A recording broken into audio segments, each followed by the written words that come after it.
ከቅዱሳን መላእክት አንዱ ሩፋኤል በሰዎች ነፍሳት ላይ የተሾመ ነው። ማለትም ሩፋ ማለት ሐኪም ማለት ነው። ምን ማለት ነው? ሐኪም ወይም ፈውስ ማለት ነው። ኤል ማለት እግዚአብሔር ማለት ነው። ሩፋኤል ማለት ምን ማለት ነው? ፈውስ እግዚአብሔር። እግዚአብሔር ሐኪም ነው፣ እግዚአብሔር ፈዋሽ ነው ማለት ነው። ስለዚህ ሩፋኤል ተለይቶ በምን ላይ ተሹሟል ማለት ነው? በህሙማን ላይ ተሹሟል ማለት ነው።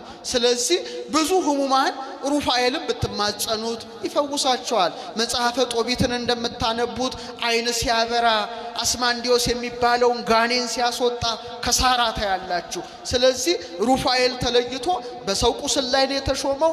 የሐኪሞች ሁሉ ረዳት ነው። ለምሳሌ እዚህ ሜዲካል ዶክተሮች ካላችሁ፣ ሰርጀሪ ምሰሩ ካላችሁ፣ የተለያየ ህክምና ውስጥ ያላችሁ ካላችሁ ለሐኪሞች የተሰጠ መልአክ ነው። በጣም በስራችሁ ሁሉ ሩፋኤልን ብትማጸኑት ፈጥኖ ነው የሚረዳችሁ። ሐኪሞችም በመርዳትም ይታወቃል። ምን በመርዳት? በሐሞት በአሳቦት ሲፈውስ አይን ሲያበራ እናያለን። ቀጥሎ የጠቀሰው በጣም የሚገርመው ራጉኤል ነው። ከቅዱሳን መላእክት አንዱ ራጉኤል ስለ ዓለምና ስለ ብርሃናት የሚበቀል ነው ይለዋል። እንግዲህ ራጉ ማለት ራእይ ማለት ነው። ኤል እግዚአብሔር ነው፣ ራእይ እግዚአብሔር። በተለይ ራጉኤል አጋንንትን የሚበቀል ነው። ምንን የሚበቀል ነው?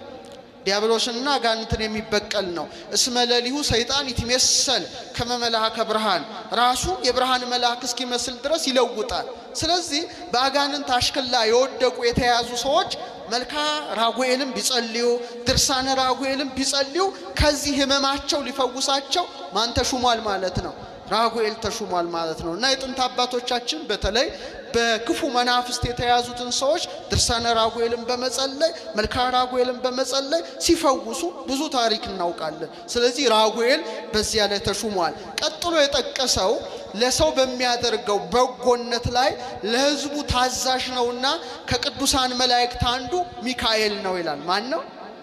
በጣም ደስ ይላል እኮ ለሰው በሚያደርገው በጎነት ላይ ሚካኤል ማለት ምን ማለት ነው? በጎ ነው ማለት ነው። ለህዝቡ ደግሞ ምንድነው? ታዛዥ ነው። ደስ አይል? ታዛዥ ነው፣ በጎ ነው፣ አዛኝ ነው።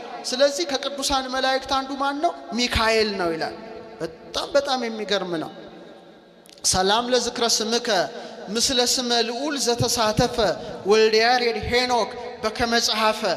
የያሬድ ልጅ ሄኖክ እንደጻፈው ስምህ ከአምላክ ስም ጋራ ሱታፌ አድርጓልና ለስም አጠራር ምን ይገባል?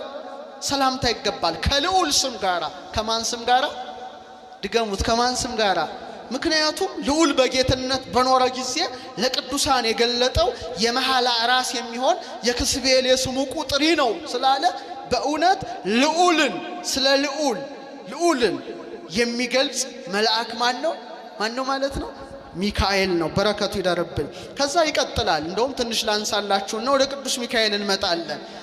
ሄኖክ በመቀጠል ከቅዱሳን መላእክት አንዱ ሰረቃኤል በሰውነታቸው ኃጢአትን በሚሰሩ ሰዎች መናፍስት ላይ የተሾመ ነው ይላል። ምን ማለት ነው? አይምሮ ባጡ ሰዎች ላይ። ምን ባጡ ሰዎች ላይ?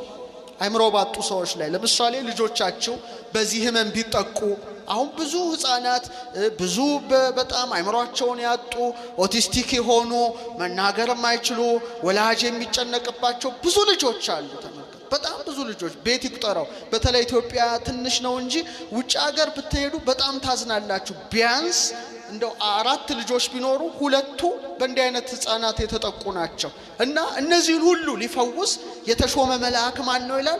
ሰረቃኤል የተባለ ቅዱስ መልአክ ነው። በረከቱ ይደረብን። ስለዚህ ተጠቀሙባቸው።